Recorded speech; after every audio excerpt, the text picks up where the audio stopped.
Hello guys, আশা করি ভালো আছেন। আপনাকে আমার চ্যানেলে স্বাগত জানাচ্ছি। আজকের টিউটোরিয়ালটি কিসের উপর হবে তো বিস্তারিত জানা যাক। আমি একটি ডক ফাইল ওপেন করছি। আজ আমার টিউটোরিয়ালে part 3 HTML web design tutorial.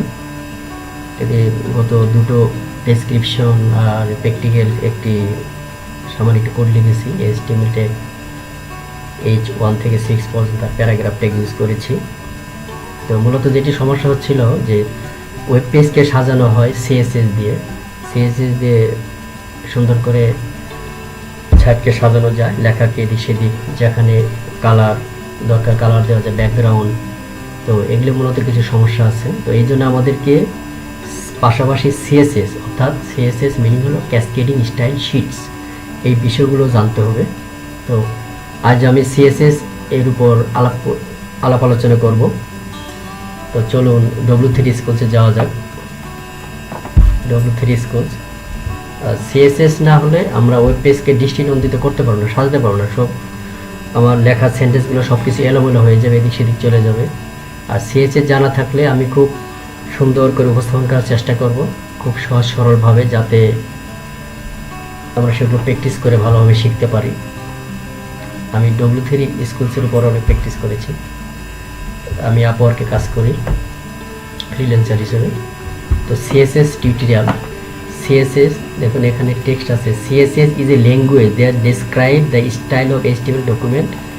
CSS হলো কি বর্ণনা করে, HTML ডকুমেন্টের কি স্টাইল ডেসক্রাইব করে। স্টাইল করার জন্য আমাদেরকে CSS জানতে হবে, এই ভাষাটি জানতে হবে। CSS describe how HTML element should be displayed. HTML এলিমেন্টকে আমরা কীভাবে ডিসপ্লে করব, এটি আমরা CSS এর মাধ্যমে করতে পারবো। This tutorial teach you CSS from basic to advanced. তো W3 স্কুলসে যা আছে এখানে বেসিক থেকে অ্যাডভান্স পর্যন্ত আছে। চলুন বিস্তারিত ইন্ট্রোডাকশনে যাওয়া যাক। ইন্ট্রোডাকশন, CSS ইন্ট্রোডাকশন, এই বিষয়গুলো জানা জরুরি।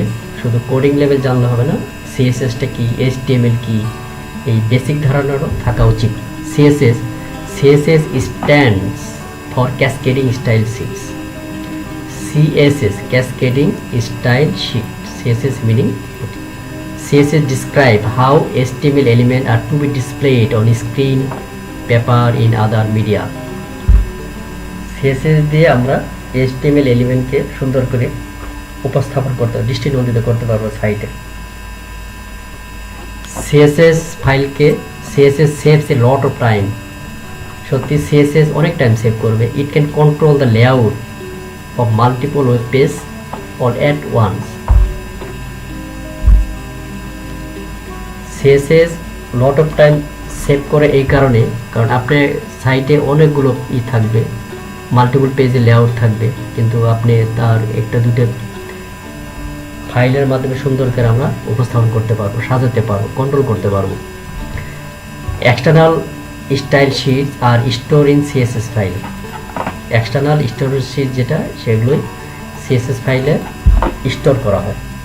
দেখুন একটি সাইটকে এখানে CSS demo 1 HTML page multiple style, এখানে তারা একটি নমুনা দেখিয়েছেন, স্যাম্পল, যে CSS আপনি কীভাবে করবেন। দেখেন এটা একটি সুন্দর করে হেডার সেকশন, এটা ব্যাকগ্রাউন্ড দেওয়া হয়েছে।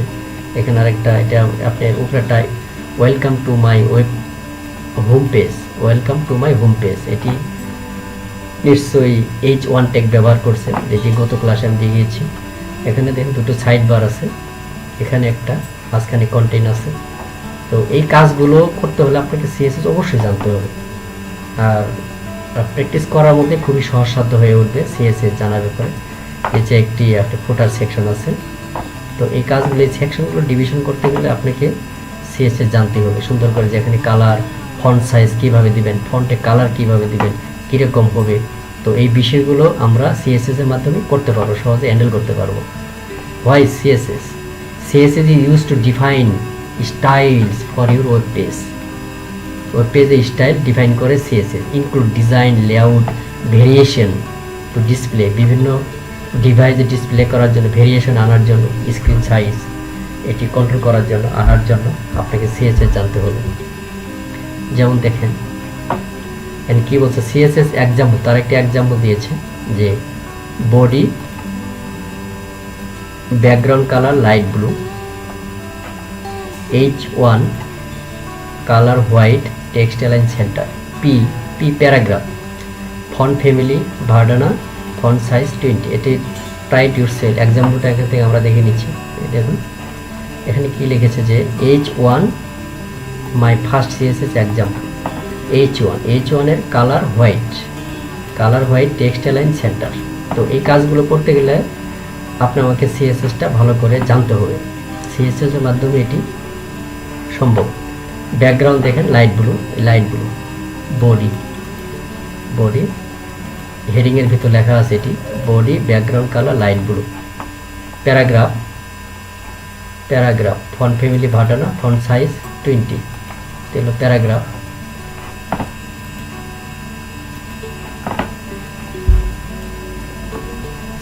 CSS solve big problem.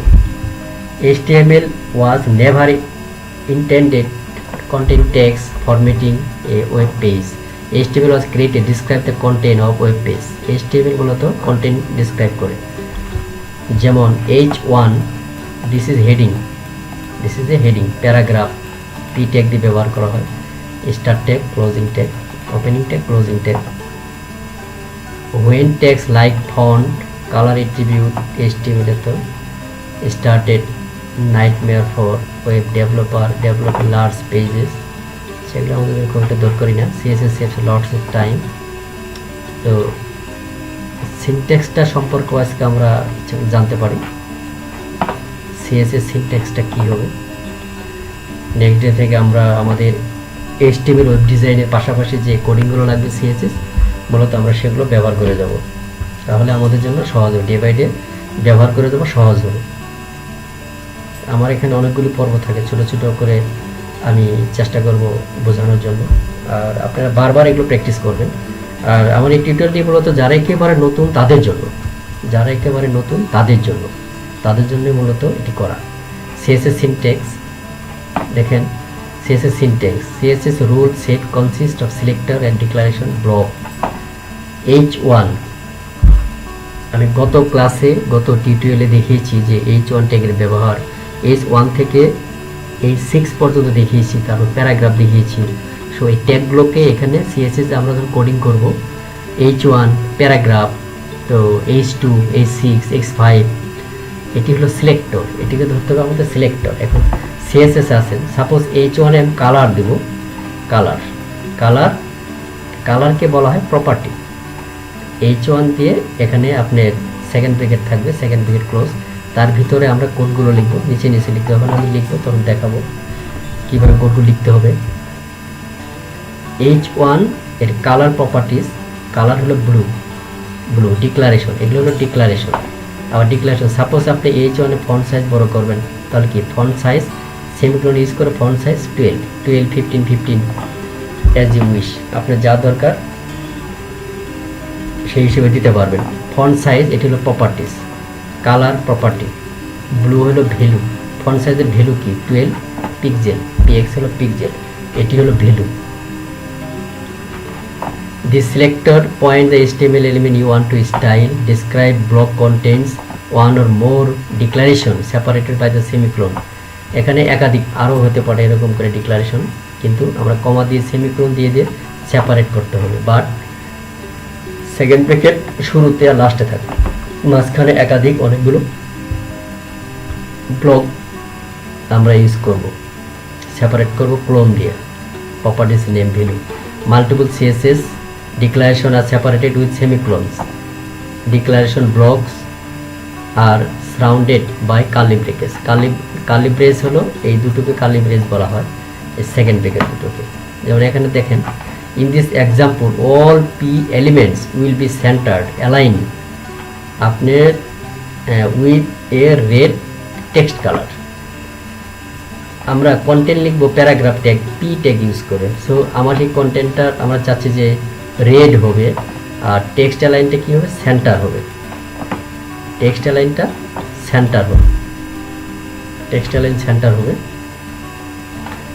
তো এটা আমি এখান থেকে দেখে নিচ্ছি, টেক্সট অ্যালাইন সেন্টার। আর কালার রেড আছে। এখানে দেখুন এখানে আবার আসুন, উপরে যাচ্ছি আমি। H1 সিলেক্টর, সো H1 এর জায়গায় আপনি পি ধরেন, এখানে পি হলো সিলেক্টর। ডিক্লারেশন কালার হলো প্রপার্টিস, এর ভ্যালু কি? ভ্যালু হলো রেড। আবার কি আছে এখানে? এগেইন টেক্সট অ্যালাইন হলো প্রপার্টিস, আর সেন্টার হলো ভ্যালু। নিচে এক্সপ্লেন করা আছে কোড সম্পর্কে। P is a selector in CSS. It points to the HTML element you want to style P. Color is a property and red is the property value. Text align is a property and center is the property value. এটি হলো CSS। So আজকের টিউটোরিয়ালটি আমি এখানে শেষ করছি। আবার টিউটোরিয়ালের আপডেট পাওয়ার জন্য আপনারা সাবস্ক্রাইব করুন। আর এই কোর্সটি যারা নতুন তাদের জন্য মূলত। নেক্সট ক্লাসে CSS HTML ট্যাগ দুটো সমানে আমরা ব্যবহার করব। HTML ট্যাগগুলো সুন্দর করে দৃষ্টিনন্দিত করে পেজে সাজানোর জন্য আমরা CSS ব্যবহার করব। আর CSS আমি খুব সহজভাবে উপস্থাপন করব, যাতে টিউটোরিয়ালগুলো আমি খুব ছোট টিউটোরিয়াল তৈরি করব, যাতে নতুনদের জন্য খুব সহজে বুঝতে পারে সেই জন্য। আর আমার এই কোর্স কারিকুলামটা W3 স্কুলসের উপর বেস করেই তৈরি করা হবে। তো আশা করি আপনাদের ভালো লাগবে। আর আমার চ্যানেলের আপডেট পাওয়ার জন্য সাবস্ক্রাইব করবেন। ধন্যবাদ।